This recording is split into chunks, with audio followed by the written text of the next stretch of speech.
Temptation. What is temptation? Temptation is a desire to do what is contrary to your moral standards. Temptation is a desire to do what is forbidden. Temptation is a process whereby you get seduced or led or pulled in to do what is contrary to what is right. According to the Bible, what does the Bible say about temptation? Now, when we look in the book of James chapter 1 from verse 13, James mentioned that we shouldn't say when we are tempted by God, because God cannot be tempted with evil, neither does he tempt anyone with evil. According to the book of James chapter 1 from verse 13, when he explains temptation, he says temptation is when a person is drawn into his own lust and is enticed. And when he's enticed, when you give into temptation, now that temptation conceive what? Your lust plus that enticement conceive sin. And when sin is fully grown, it conceive death. So temptation, it's a process of your own desire, your own lust, together with enticement from the enemy. So you bring your desire, the enemy bring enticement. But when we are tempted, we completely blame the enemy for everything. It is very rare that we get tempted by what we don't desire. James mentioned that it's your lust. You are drawn by your own lust plus enticement. You are seduced into your own lust. You are seduced into what you already desire in your heart.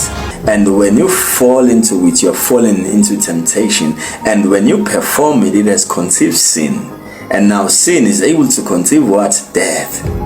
There are three ways or three methods of temptation. In 1 John 2:16, John explains that the lust of the eyes, the pride of life, the lust of the flesh, these are things that are in the world, but they are not of the Father.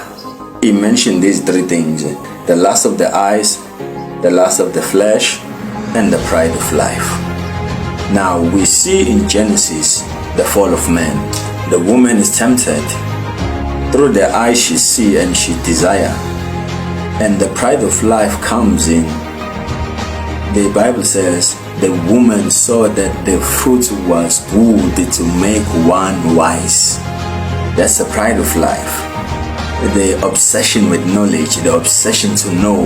That's why we have many philosophers, many people who are educated, who see the knowledge of God as irrelevant to them, because now they have this knowledge which is perishing, the knowledge that cannot even save them.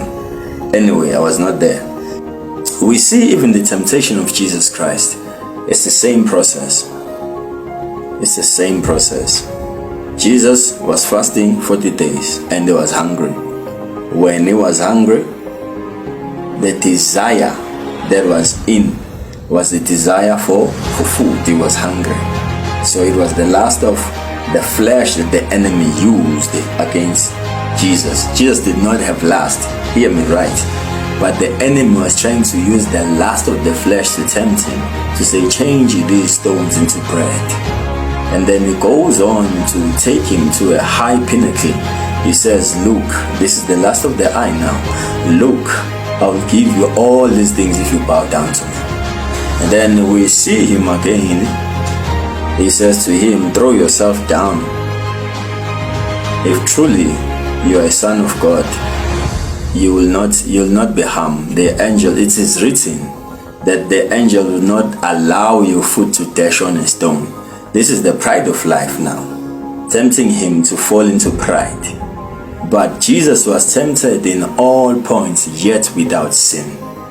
So these are forms of temptation, or these are ways of temptation that we go through even ourselves as Christians. I'll make an example. If you desire power as a Christian, if you desire to be known, to be famous, there are people even now in the pulpit who have sacrificed their integrity, who have sacrificed their faith for fame. They are preaching, but they are not of God. We know them, they are many. They are famous, they are popular. It was what?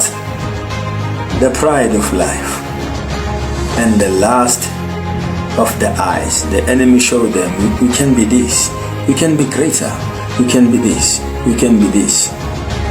They desire to be known, to be popular instead of preaching the gospel. Now they are compromising. And you see them by changing the message they preach. They start well, they preach prosperity later. They start well, they preach all the soft and comforting messages. Why? The enemy was able to get hold of them. We all face temptation. The only difference is how we deal with temptation.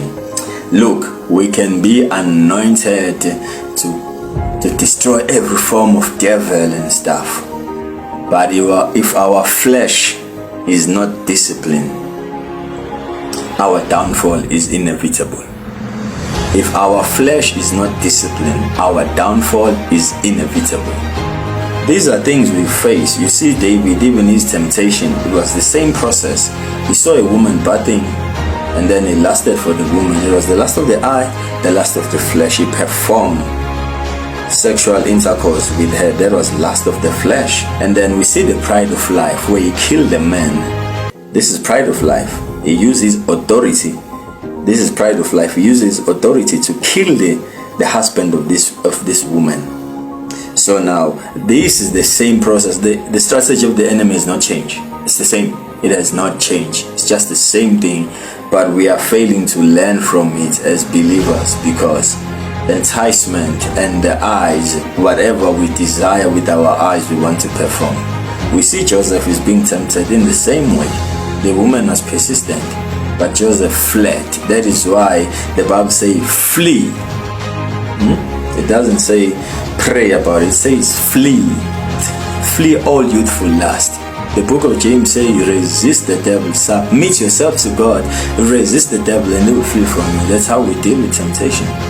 Instead of acting like we are supermen, we are superwomen, we play around where there is temptation. We play around. We see this thing can destroy us, but we're busy playing around with it.